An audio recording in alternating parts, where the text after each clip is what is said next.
I wish to never see another sight like that, my dearest. Confederate troops coming at us, our boys dug in entrenchments and breastworks, our artillery firing down the long flanks of the enemy, solid shot ripping through dozens of troopers at the same time, our weapons outranging the enemy and firing volleys into them as they could not even yet respond. It was butchery. It wasn't a battle. It was not war. It was murder. Major General John Keeley, in a letter to his wife after the Battle of Front Royal.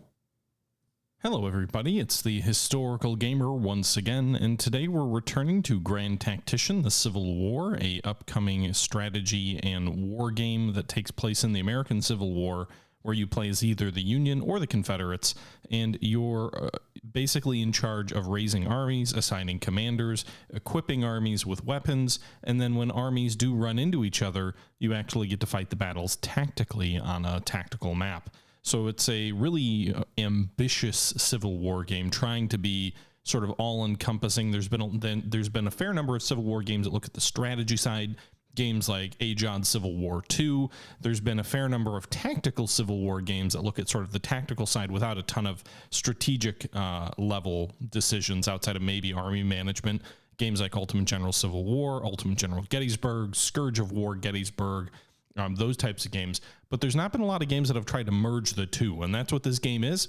It's made by a very small team, by Oliver Keppelmuller Games, and so, again, very ambitious, very interesting game comes out soon, and this is episode number 21 in a Let's Play series where we're playing as the Union. So this was taken from a live stream from my Twitch channel from a couple of days ago. Link in the description if you're interested in joining those streams in the future. But let's jump right back in. We're about to fight another battle in Virginia. It's kind of the early winter period. It's November of 1861. I wish my troops were all in winter quarters and the Confederates weren't attacking us, but the AI seems determined to try and throw us out of Virginia, so we're about to fight a battle at Manassas Junction. And with that being said, let's go ahead and jump in. I still have my butcher mug, though. That's pretty sweet. Although I didn't think the THG mug I thought was okay to bring to work before COVID, and it was fine.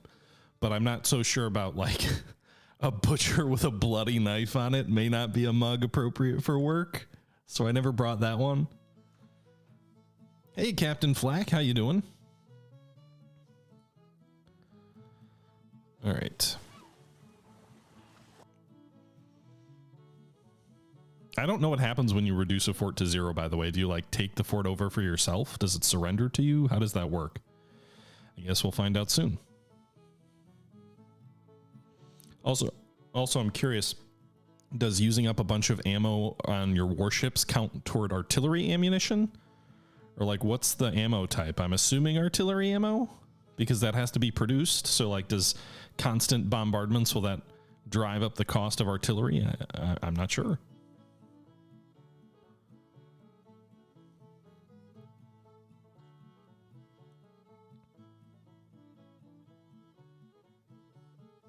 Okay. In any event, George B. McClellan is going to be leading the Army of the Potomac against PGT Beauregard. Apparently PGT, despite his defeats, is still famous, whereas McClellan is infamous. We have two brigades with about 3,000 troops with low morale, but that's not too bad.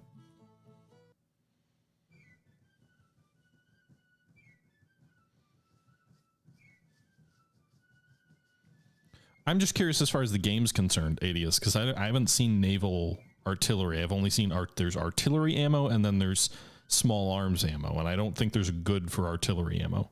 I could be wrong.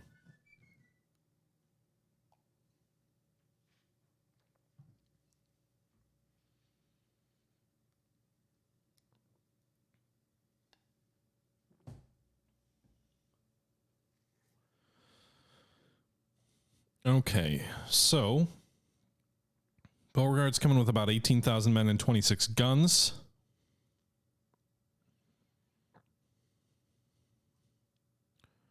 We are on the defensive. We have to hold Stonebridge and Oak Forest.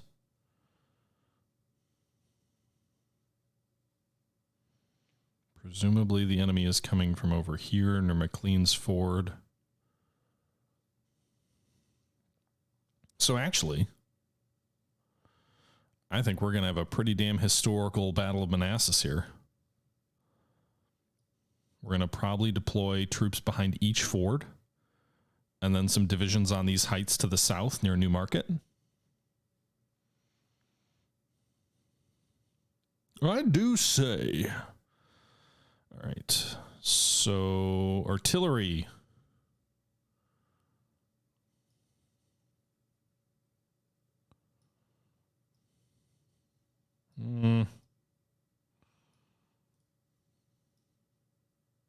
They just can't reach.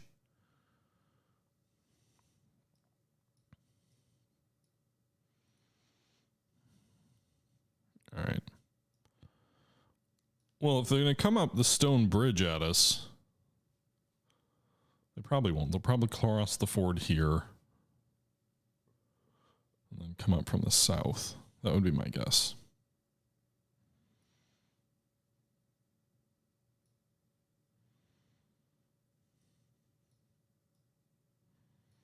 All right, we'll put 2 batteries up on that hill and then 1 up here. So 6-pound field guns up there.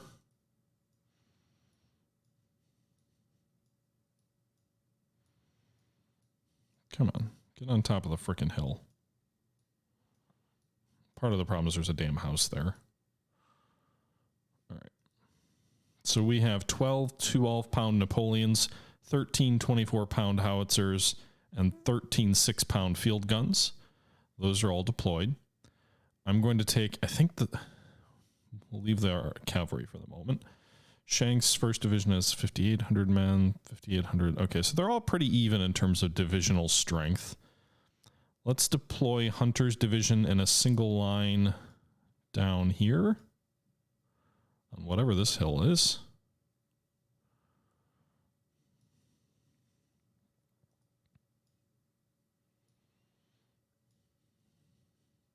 Okay. Using the heights to our advantage. And then we will deploy Shanks' division. I think we're going to split Shanks' division up a little bit. So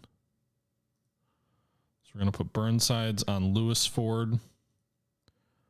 Hooker on out toward Balls Ford. And then Cochrane will deploy to guard the artillery here.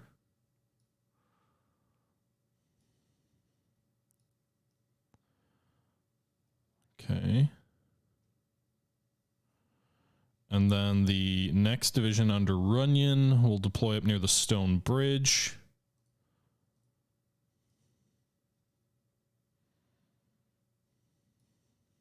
Actually, behind the objective, there's a nice little ridge right here. So if the enemy's going to cross this bridge, well, we could move a brigade forward to meet them at the bridge itself.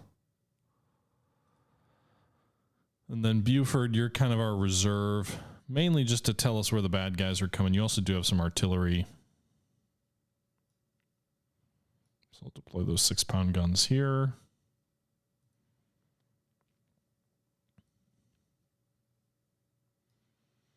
We'll deploy the cavalry brigades just mainly to prevent a flanking maneuver that catches us by surprise at these fords.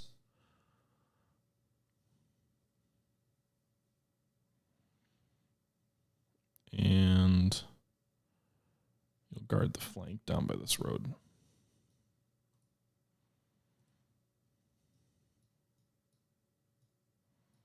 Okay. So guarding the flank. Buford, I don't really care where you go. Go to Henry Hill, I guess. And then I think McClellan will go near Henry Hill as well. Okay. Meanwhile, we do have some engineering points available to us. So some of these troops' experience is not, morale is not great. So let's spend some points giving them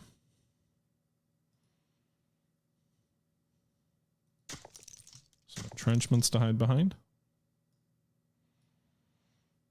That should help their morale, especially Burnside's unit that you can see they're blinking red.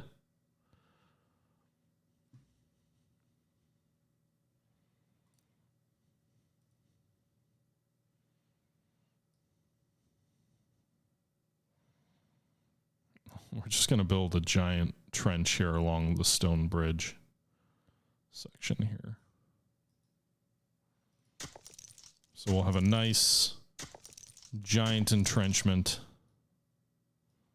that we can put multiple brigades in. They're not going to break that line. Also, I think these guys can upgrade and assign a perk. Engineering, sharpshooters, zouave, skirmishers, charge, deadly volley, ace of spades. What does that do? Iron discipline. The men are trained to high standards of discipline. They understand the meaning of keeping their ranks together. All right, I'll give them that because I think that'll improve their morale a little bit.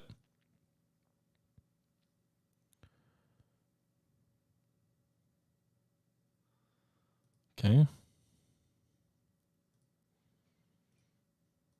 Engage at long range.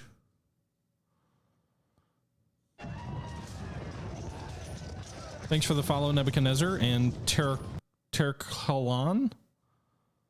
Appreciate the support. First Ohio also can upgrade.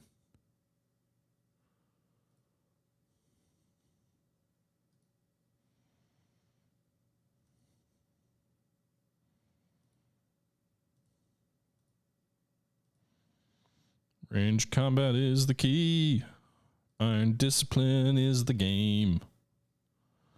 All right, let's deploy these guys over here.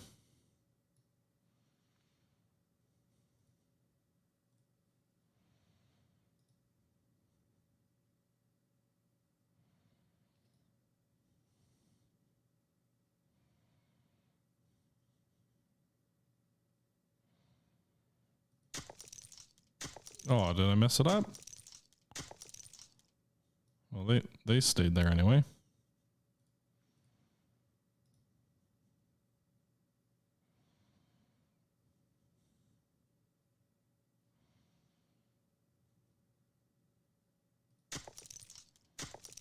God damn it. It's always so finicky. Like right click to start. And then drag. There we go.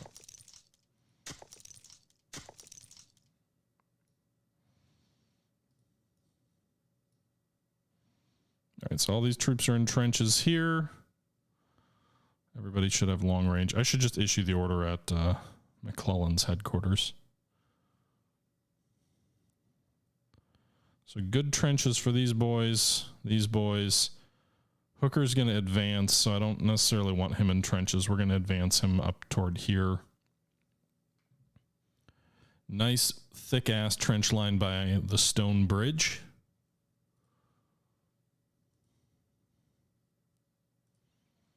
We'll just issue long-range orders for everybody. Let's get started. 7 a.m. in the morning. Spencer carbines? Not for a while, I would imagine.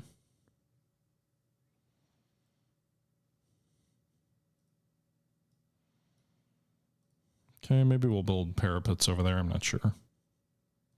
Oh, I should have dug the first Vermont in. My bad. We'll go down there and form up on that high ground. I guess we'll see where the enemy comes from. The battle is underway.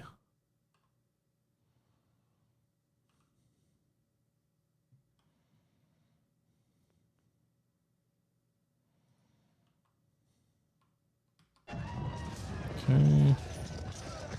Hooker and his troops. Pull back inside that wood line. Meanwhile, these troops over here. Build yourself some breastworks.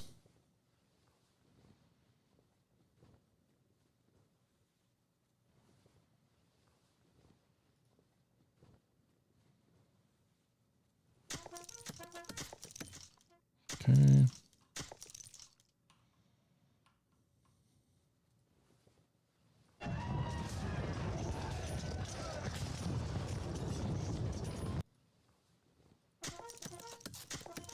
All right, they're constructing breastworks also. we just got to wait and see where the Rebs come from.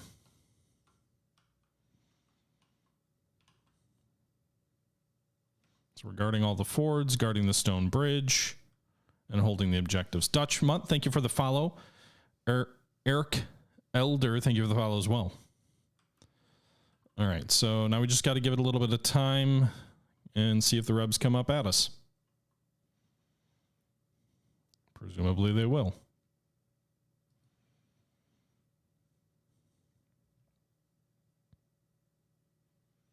Why would we have a defeat? It's just basing it on morale so far.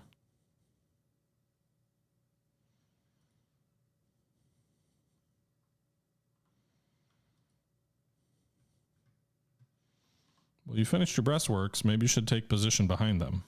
Just a thought.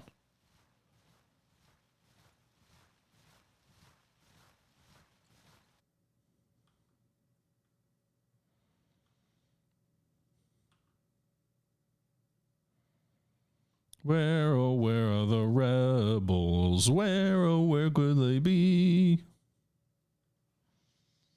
They march and fight and whine all day. Where, oh, where could they be? Dun dun dun dun dun dun dun dun dun dun dun dun dun dun. Okay, now for some scotch.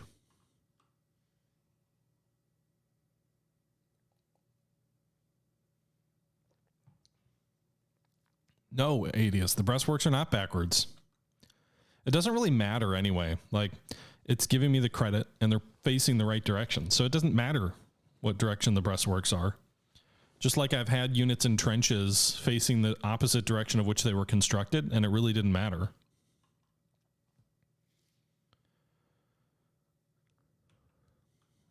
The fact that they have that little green icon indicating they're behind trenches is all that matters, as far as the game is concerned.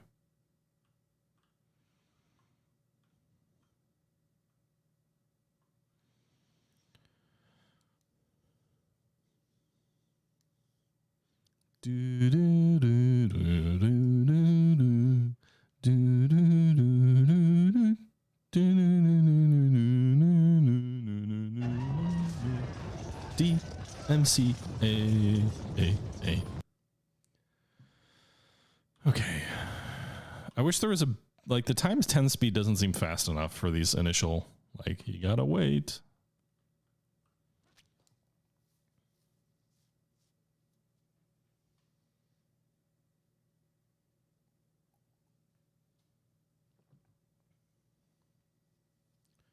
Ooh, Lefroy really does have a nice burn to it. Not usually a Lefroy drinker, but I do like smoky scotches every now and then.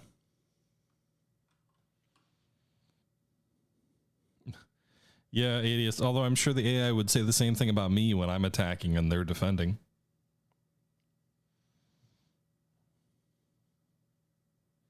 The sun shone bright and clear that day. We all left Washington to lick the rebel boys in gray. At the Battle of Bull Run, they came from Pennsylvania and some from Maryland to see the rebel boys get spanked by Honest Abe's broad hand.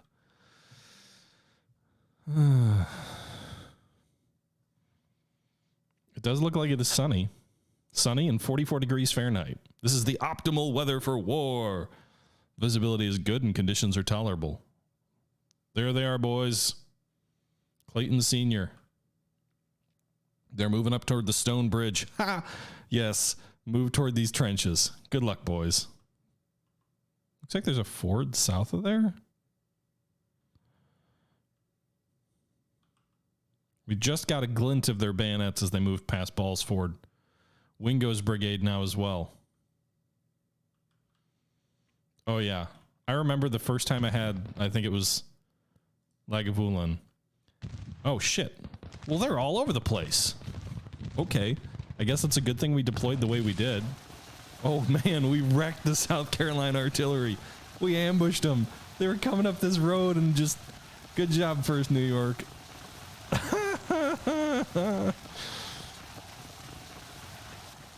All right. Well, there goes a battery of artillery. Rip. They just marched up to this tree line like, no worries, and then woof. because the AI is not always the smartest. They're moving 3 brigades, perhaps, toward Ball's Ford. Let's move Cochrane's 1st Vermont. I think these 3 brigades on this ridge line can hold this road. So let's move the 1st Vermont out this way. Interior lines, lads. I don't have any reserves, but I do have interior lines. Also, Porter, get your boys back in the saddle and be there shortly. So this is why you have cavalry, so you can move them quickly across the map.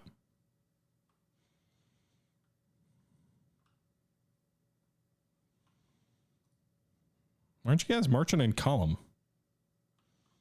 So this line of infantry? Ooh, boy. They're coming up on this ford.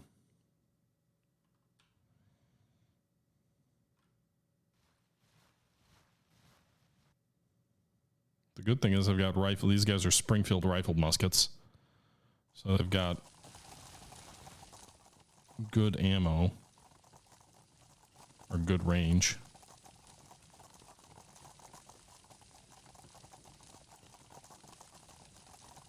Erasmus Keys. Your boys can do sharpshooters. 5 brigades are coming up on this one ford.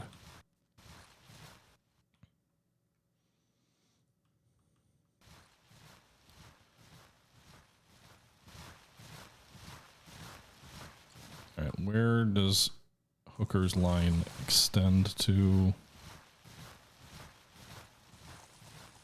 Yeah, they're not going to have time. I was going to say maybe we could throw them in breastworks, but I don't think they're going to have time for that.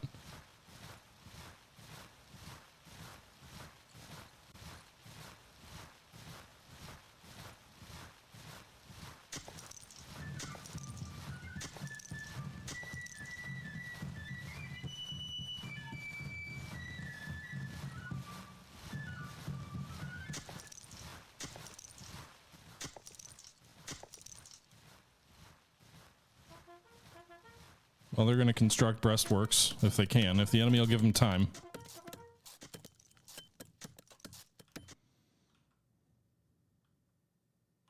I think this artillery will be able to fire nice. It'll be long range, but they'll be able to fire over their heads.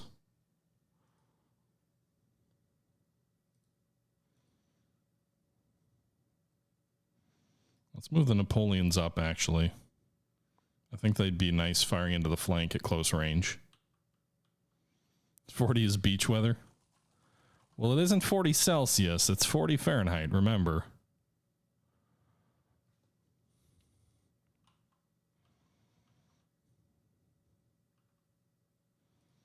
They're still constructing. I don't know how long it takes to construct breastworks, but the enemy's almost in range.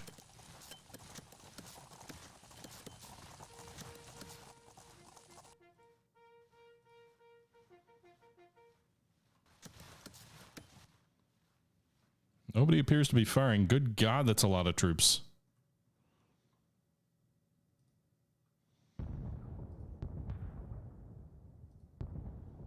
We're going to bring Harvey Brown's brigade down. We'll also shift Burnside into position on these heights overlooking. And then we'll move Burton into Burnside's position on Lewis Ford, just in case the enemy tries to flank us. Porter's cavalry, you're coming down to retake that position in the south. Does look like Gratiot's brigade is also trying to find the flank.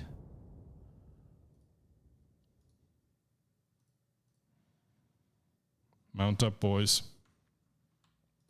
Go charge those enemy guns.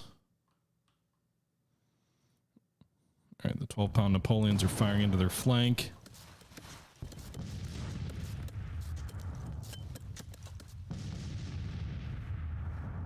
No one's shooting at you though. Like, why is your morale bad? I get it. You say you're flanked, but there's also no one firing on you at the moment. Oh boy. Oh shit. No, don't do that. Fall back here.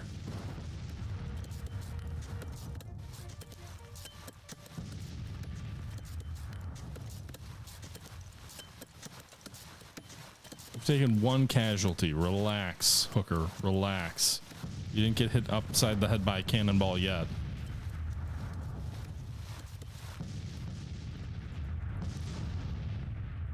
These guns are firing. Can these guys fire yet? Oh, nope, don't do that. They gotta move to fire on these guys? Alright, we'll move.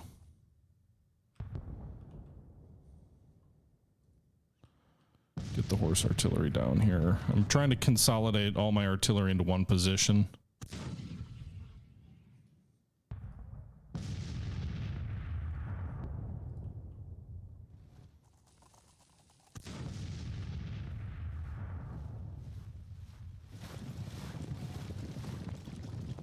Shit.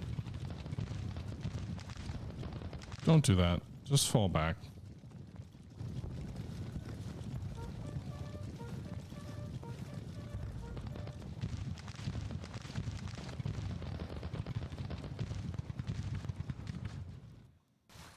Alright. Volley fire has been opened. Burnside's 1st Ohio and its 1,800 troops are firing at what looks like Wingo's brigade, the opposite of this creek. Doesn't look like they're getting shot back at yet.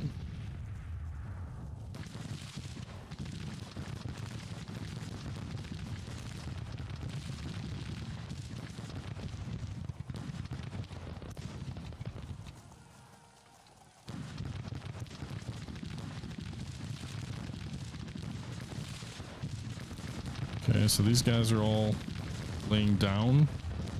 All right, now they're getting shot back at. So we've got 3 brigades in line.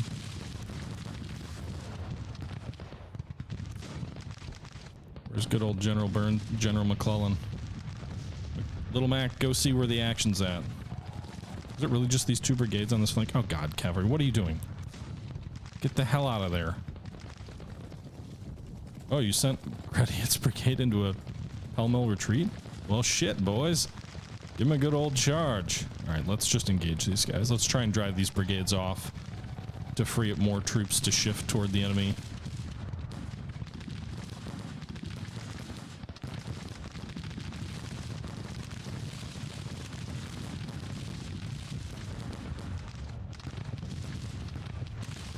Shank, hold your boys in place.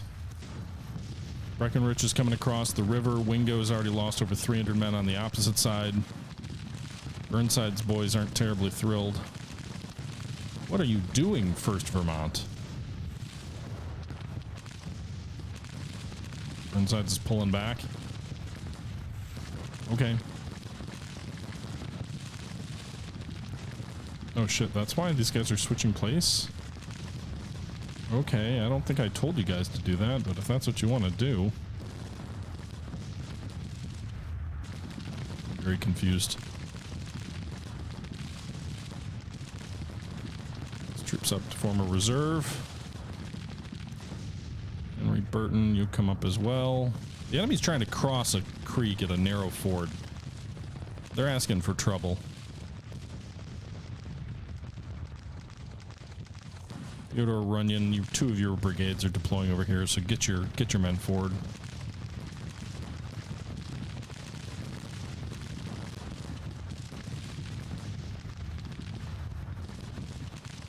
So far, it's Burnside's. So far, he's doing all the work. What's this? An enemy unit has disintegrated with many men surrendering. We captured 149 men of that brigade and wiped out Gradient's brigade. Hell yeah, Cavalry, good job!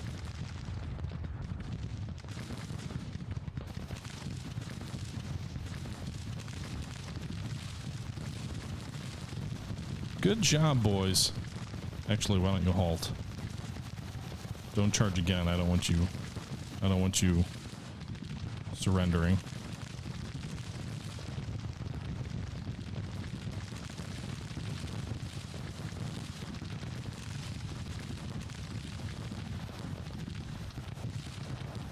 Okay, so Hooker's engaged. It looks like Breckinridge's brigade is retreating.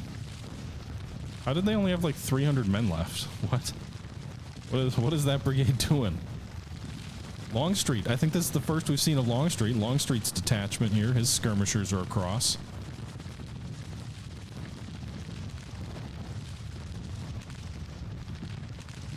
Meanwhile, reserves are pouring in.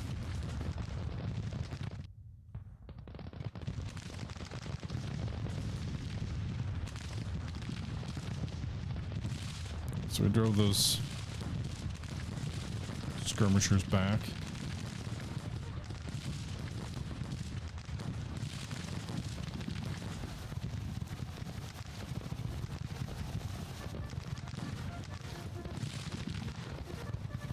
All right, let's try and eliminate this threat. So once this brigade's gone, then we can bring more troops to bear. Oh, no, no, no, no. No, no, no, no. Why do you feel you have to... What are you doing? I thought you could have just fired it at them from that position.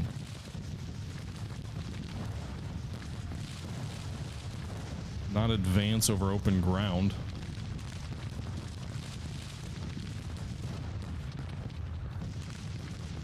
Okay, Wingo's brigade's losing heavily.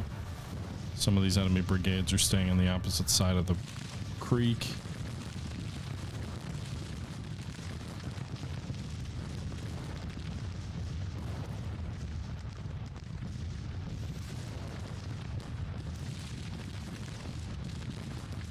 All right, so we've got a nice second line here of reserves. They're taking a little bit of artillery fire by the looks of it. Burnsides, you're gonna be a freaking hero.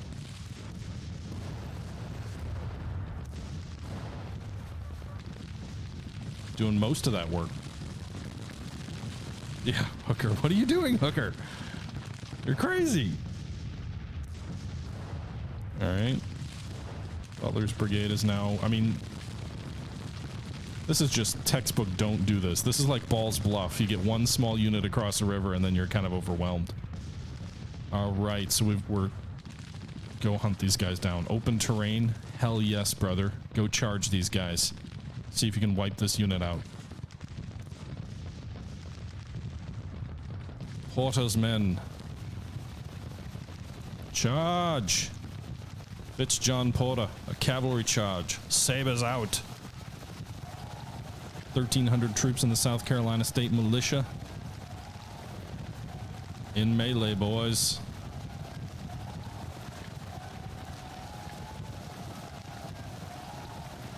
I mean, it says they're in melee. I don't know how effective they're actually fighting.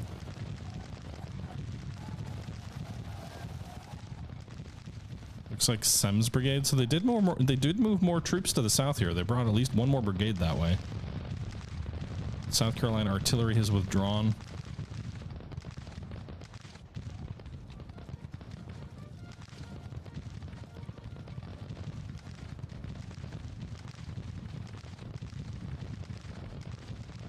Griffith is also down this way.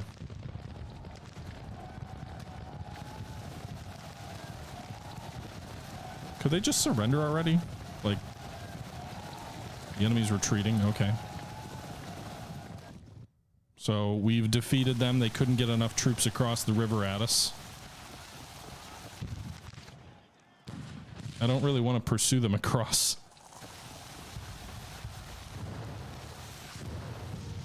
I guess I could order a charge into Butler's brigade, which is across the river. Maybe we can force them to surrender.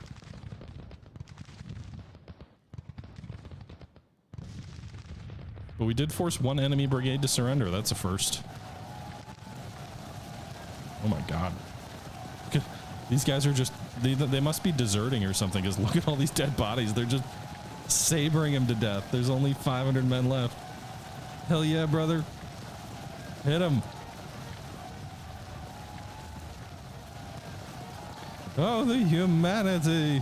I don't think I engaged a long enough or a large enough share of the enemy army to cause this to be like an actual decisive victory, because I think you have to inflict like 1/3 casualties, and I think they only brought 3 or 4 brigades across the river,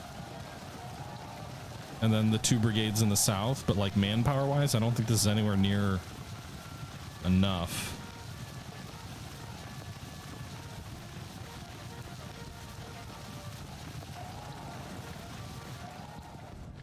Interesting to see if those troops try and, like, there's no point in pursuing the other way because I don't want to charge across a river. I don't want to make the same mistake the enemy made versus me.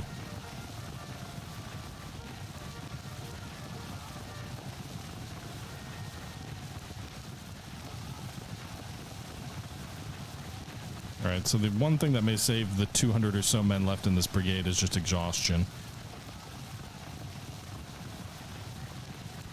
They're forming into line.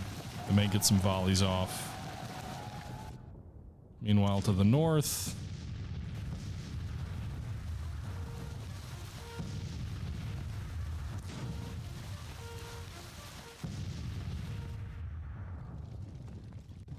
Oh shit. My troops panicked? What the fuck? Panic and broke because they were in the vicinity of an enemy brigade of infantry? I get that they were exhausted and tired, but broke and ran? Whatever. I don't agree with that. Meanwhile, it looks like the 1st Vermont is in melee with the rear of Butler's brigade.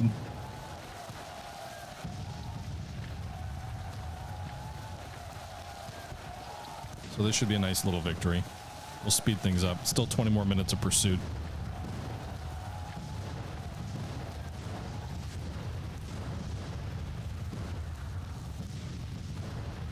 I'll let him go.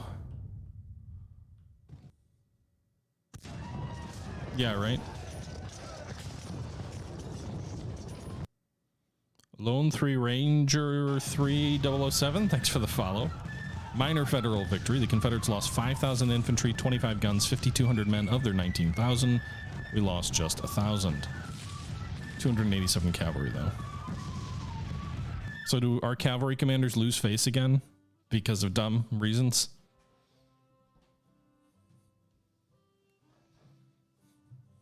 We did wipe out one enemy brigade, which is nice. Because we pretty much never get prisoners of war.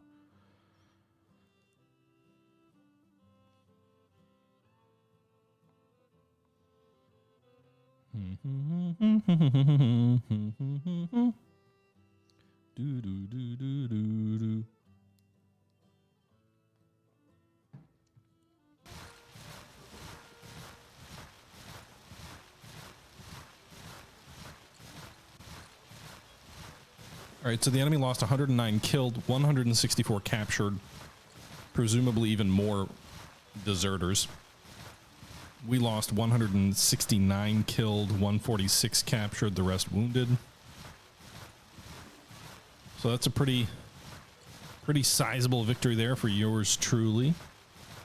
The Army of the Potomac. Is McClellan still infamous?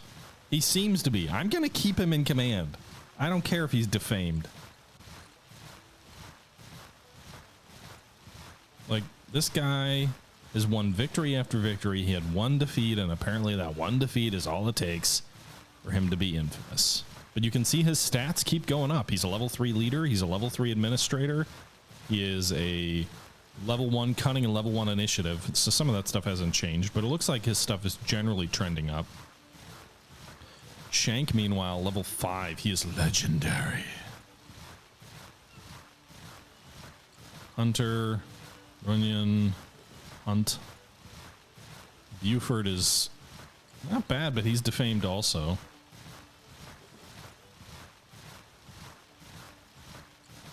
Is anybody more than 2 stars on anything except administration or fame? Nobody's 3 stars on initiative. Miles sucks. Dixon Miles. No initiative, no cunning. He was an alcoholic, wasn't he? Wasn't he like drunk at the Battle of Harper's Ferry?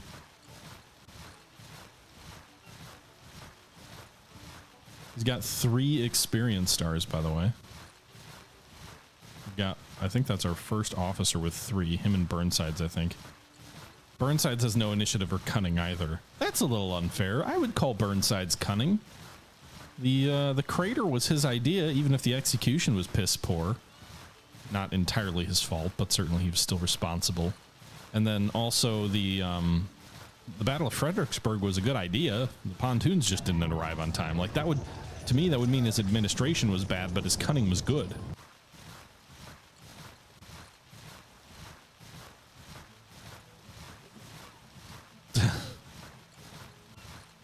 Lincoln hated him. Lincoln only hated him because he deserved it, to some extent. Like, McClellan was a brilliant organizer, but he was very unwilling to, like, actually fight. And yes, he won every battle but one. Gains his mill, I guess, but even that was a pretty competently fought battle. But you can't just sit there for like months on end after the end of a battle and do nothing and keep, you know, at the end of the day, McClellan's main problem was he just had it in his own head that the enemy had like infeasibly large numbers. I don't know how you could be a general of the North and think, oh my God, the southern states, which we know have way fewer men than us, way less industry than us, somehow have triple our manpower. Like, where does that idea come from? Anyway. Hooker looks like he's our best commander so far based on stats. Cochrane's pretty far up there too. All right, so South Carolina State Militia and the Hamptons Division both pushed back. But again, my tentative plan for the moment is to try and set up winter quarters and see if we can't. Maybe the enemy will give us the winter. Meanwhile, we're in the process of taking Grafton. Jefferson Davis is elected for 6 more years, provisionally appointed president. We got to be getting close to our industry level 2 policy, right? 6 more days.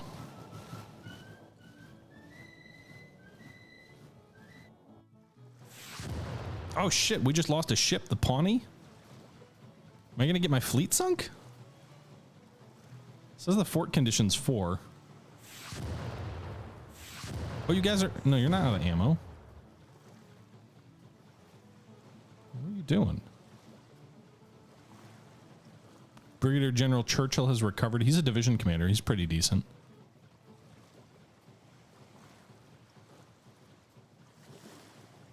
Why aren't you bombarding? All right, and that's going to do it for yet another episode of our Grand Tactician, the Civil War series. A pretty decisive victory won at Manassas. It wasn't more decisive because we weren't able to lure more enemy brigades into combat. We really savaged and even wiped out an entire enemy brigade, which I've only done on one other occasion, but we weren't able to finish the fight because the enemy retreated before we could engage his unengaged elements. So, you know, I guess it is what it is. It's a victory nonetheless. I hope you guys enjoyed the video. Let me know your thoughts below. And as always, until next time, this is the Historical Gamer saying thank you for watching. And until next time, I'm out.